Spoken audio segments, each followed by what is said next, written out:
Արմավիրի մարզի Կողբավան գյուղում ենք։ Մի փողոցից բաղկացած այս գյուղում մի քանի տուն է միայն բնակեցված։ Ընդհանուր կա 35 տուն։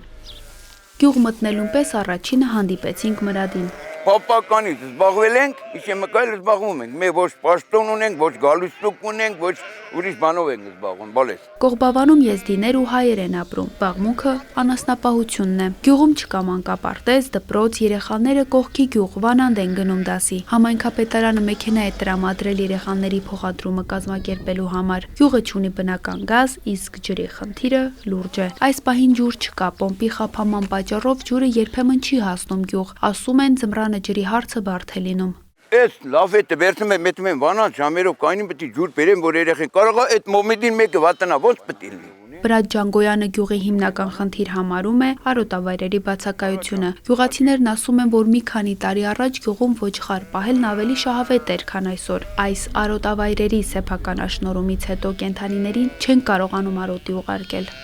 Որտե պահեմ, աջ թեքում եմ, չկա, ձախ թեքում եմ, չկա, տարած չկա։ Լրի մասնավոր առատ մարդիկ առեր են։ Գյուղում հաշվառված է 4000-ից ավելի ոչխար։ Գյուղատնտեսությամբ շատ չեն զբաղվում, այլ զբաղմունք չկա գյուղում։